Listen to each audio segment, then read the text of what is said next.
Okay, Jade, I've had a read through. You'll see you've been very diligent in the way that you've highlighted your main body paragraph. So my yellow highlight is going to be adding to yours, but you are absolutely on the right lines, but I've just got to unpick a few areas where I think your expression of the ideas possibly just needs tweaking a little bit. Now, I think you've said both use their novels as scathing criticisms of society. I think you need to say of their societies to explore the flawed communities they live in. Now, just be careful here because we don't necessarily know that Craig Silvey lived in that society, so you've just added that in, so you need to take that out. Now, just a few things. The Roaring Twenties, you need to be saying that, writing that out in full, not numbers with capital letters. Now, you say it explores the shallowness of upper-class American society.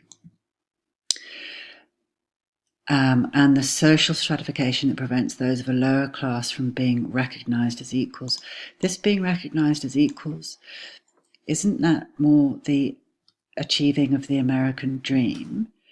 But the shallowness of upper class American society, that again, that's right, but more perceptive is that how that's arisen by their pursuit of materialism and lack of morality that has resulted. Now you're saying contrastingly, but surely they're both criticisms.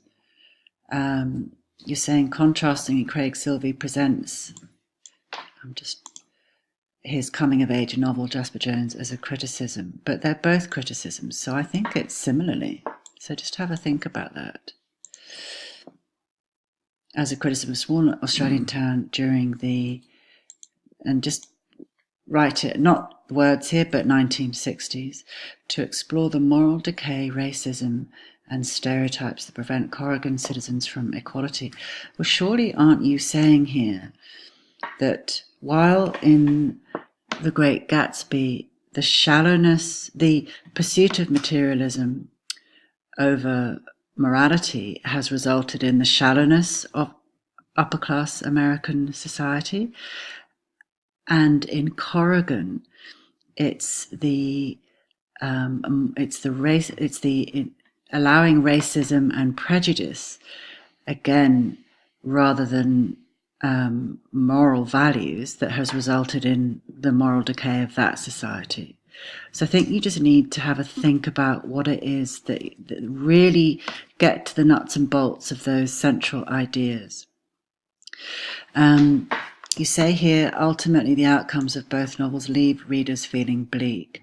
Now I think this part here could all be saved for your conclusion. And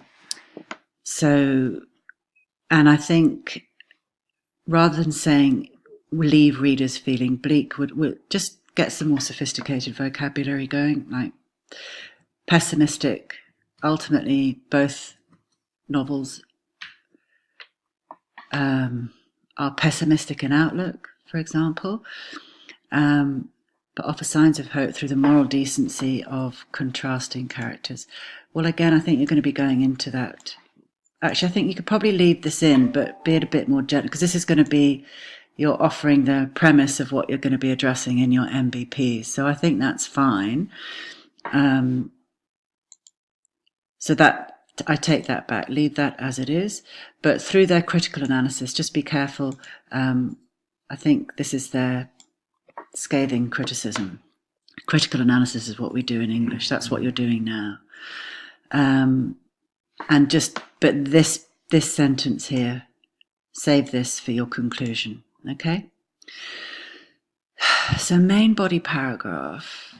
So according to both authors, yes, society is flawed by deep divisions. Yep, and you're doing really well with your attributing words here. Just a few editing issues. Upper American class. Now you say for Sylvie it is. It's just say this is because of Corrigan's. And I think just stop. Stereotypical society is not the right word, so just cut that out. It's racism and prejudice that is rife in this society. Now, this means that 1920s US is a profoundly divided society. Oh, sorry, what I was going to say is where you say here, this is caused by the social stratification evident in upper American society. But remember, the social stratification is right across the society. You've got this, the biggest divide is actually between the rich and the poor, the Valley of the Ashes and the eggs. And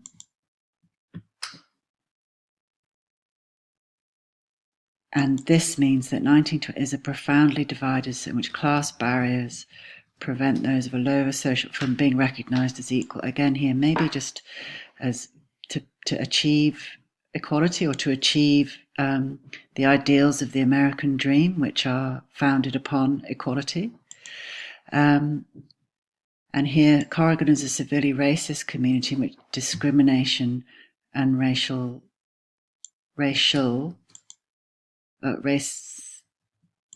harassment are tolerated.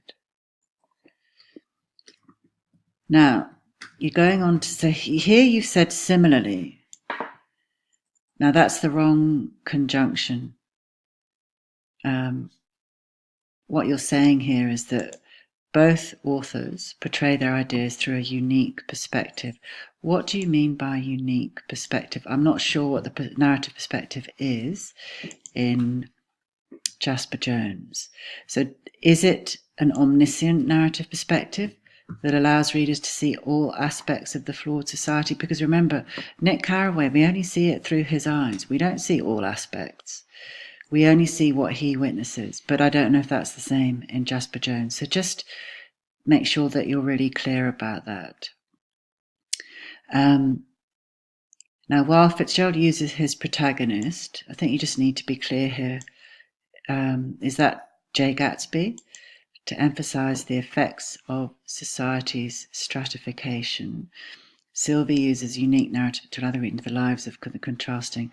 So what, you just need to be specific. What is the narrative perspective? Is it third person omniscient?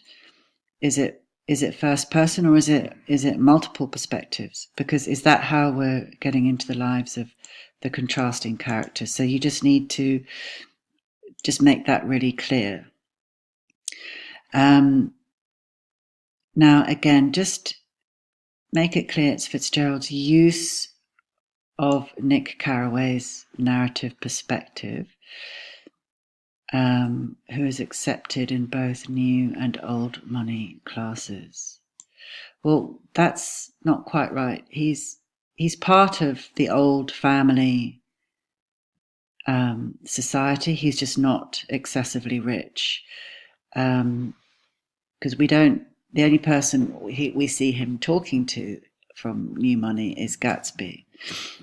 Additionally, emphasizes the effects of society on characters who do not come from New Money, such as Gatsby.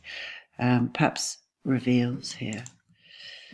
Now you need to insert a comparative conjunction here. Is it similarly? Similarly, Sylvie's protagonist, Charlie, interacts with both the rebels and perfects of society, which allows readers to gain a clear understanding of the racism, stereotypes and prejudice that is tolerated in Corrigan society, and the way that characters such as Jasper and Mara are misjudged and used as scapegoats.